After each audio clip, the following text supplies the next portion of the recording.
It's midnight in Paris. I'm Marco, and these are the main world news headlines from France 24. Coronavirus causes the closure of schools by government decree in Italy. Over 100 people now have died after becoming infected. Sports events are now to take place in empty stadiums.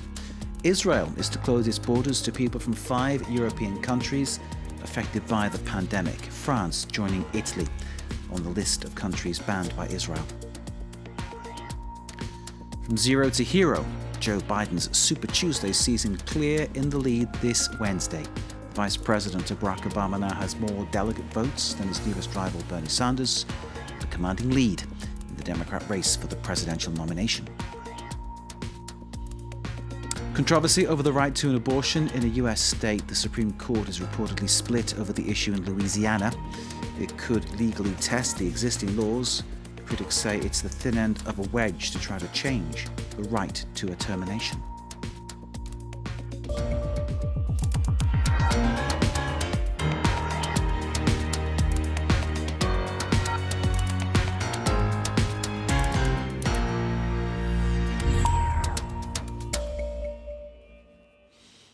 Thank you very much for being with us. Schools, universities, cinemas all closed in Italy until March the 15th. The authorities are taking drastic steps to try to stop the spread of the coronavirus. Italy is the worst affected country in Europe, the worst affected outside China worldwide. The death toll's risen by 28 over the past 24 hours. There are now 107 people in Italy who've lost their lives because of the COVID-19 coronavirus pandemic. Let's hear now from Italy's Education Minister on the decision to close places of learning. In the last few hours, the government has assessed whether it was necessary to close the schools. It was not a simple decision. We waited for the opinion of the health authorities, and we decided to be cautious, considering the speed at which the epidemic is spreading, and to suspend all school activity outside the red zone until March 15th. The Italian Education Minister Lucia Azzolini there. Well, Israel's imposed tough new travel restrictions on 5 European nations due to fears of the COVID-19 virus. It means entry will be barred to non-residents unless they can prove they can self-quarantine. Israel also ordered all citizens and residents returning from the 5 countries, they are France, Germany, Spain, Austria and Switzerland, into 14-day home quarantine upon entering Israel. This comes on top of similar restrictions that have already been imposed on arrivals from mainland China, Hong Kong, Thailand, Singapore, Macau, South Korea, Japan and Italy. Israel has 10,000 people currently in quarantine, and the numbers are rising in this bid to stop the virus from spreading.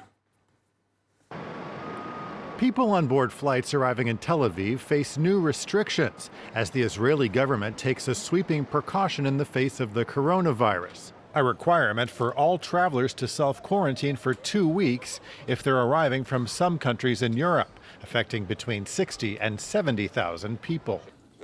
We're demanding that all people who arrive from these countries, Germany, France, Spain, Austria, and Switzerland, the Israelis who return from there stay in their homes under quarantine for 14 days. The move is an effective ban on tourists from those countries, although visitors are being given extra time to change their plans. But Israeli citizens are required to self-quarantine immediately. The Israeli embassy in Paris explained in a notice saying, Israeli nationals having stayed in France and returning to Israel starting on March 4th are instructed to respect a period of isolation of 14 days and identify themselves to the health authorities. There are already quarantine requirements on those arriving from Italy, considering 8 of Israel's 15 confirmed cases of COVID-19 have been traced there. Restrictions are also in place for those arriving from Asia. At least 3 Israelis with the virus were passengers on the Diamond Princess cruise ship, which was anchored in a Japanese port. A 15-year-old who tested positive for the virus attended a soccer game in Tel Aviv, and thousands of fans who entered through the same stadium gate have been ordered to self-quarantine. But such gatherings have since been banned. The Israeli government has decided to cancel events with more than 5,000 people. Billionaire Michael Bloomberg has quit the Democrat presidential nomination race $500 million down now, having funded his campaign from his own pocket. But his Super Tuesday was anything but. He's now out. And he says that he's going to back Joe Biden. So the former Vice President, Joe Biden, made up ground by winning 10 states out of the 14 Super Tuesday primaries. He's now galloped past Bernie Sanders and now leads strongly in what looks more and more like a two-horse race. He spent nearly $750 million on a campaign that skipped the early rounds, banking on blitzing the Super Tuesday states with an ad offensive to persuade voters he could beat Donald Trump. All for nothing, as Mike Bloomberg pulled out of the race for the Democrat nomination. 3 months ago, I entered the race to defeat Donald Trump. Today, I'm leaving for the same reason. Defeating Trump starts with uniting behind the candidate with the best shot to do it. It's clear that is my friend and a great American, Joe Biden. The man whose job he'd sought had crowed about Bloomberg's poor showing on Twitter. The two had traded barbs consistently ever since the former mayor of New York threw his hat in the ring. Trump, though, hadn't finished. He twisted the knife when it came to Elizabeth Warren, too, who trailed in third place, even in her home state of Massachusetts. The senator, however, was far from throwing in the towel and seems likely to continue her campaign. Pundits, friends, neighbors are all saying you have to second guess yourself on this. They're playing games about prediction and strategy. Guess what your neighbors are up to here. But prediction has been a terrible business, and the pundits have gotten it wrong over and over. You don't get what you don't fight for. I am in this fight.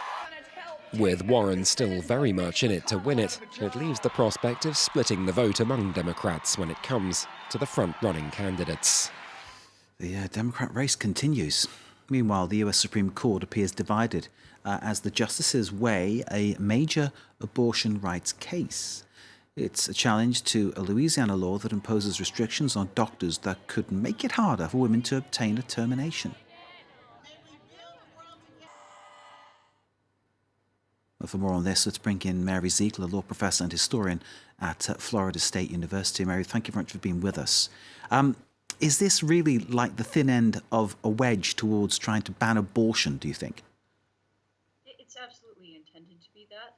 This law was designed by anti-abortion groups, national anti-abortion groups, to give the court a way to overturn Roe by saying that abortion isn't a kind of zero-sum game between fetal rights and women's rights, but rather that abortion is in fact bad for women. Whether it'll turn out that way, whether the court will actually start down the road overturning Roe, I think remains to be seen.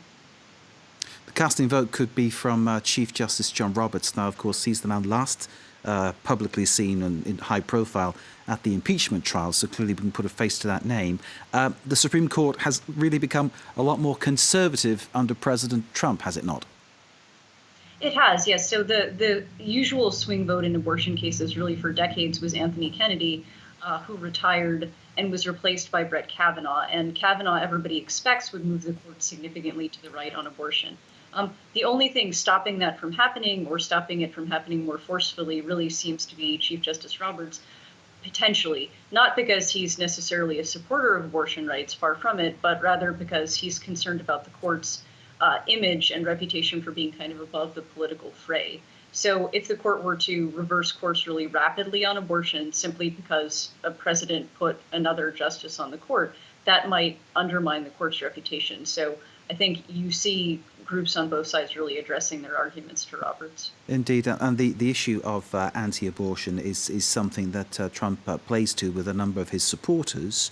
At stake is all the principles set down on this issue by the 1973 case Roe versus Wade. Is there a sense that these principles may be in the process of being changed in some way? It's really hard to imagine that the court won't erode American abortion rights in some way, given its current composition. Even Roberts seems unlikely to kind of preserve the status quo when it comes to abortion rights. And it's worth saying that the 2020 presidential election in America will have a lot to say about this, too, because several of the court's more liberal members are older and not necessarily likely to last the next 4 years. So if you had Donald Trump replacing those liberal justices with others who might be expected to reverse Roe as well, you could see the court move even further to the right and have a swing justice who's even more conservative. And of course, this is one of these issues that is very emotive, and people feel what they feel for whatever reason, and it's very difficult sometimes to shift their point of view, no matter where they stand on the political scale, and no matter where they stand socially.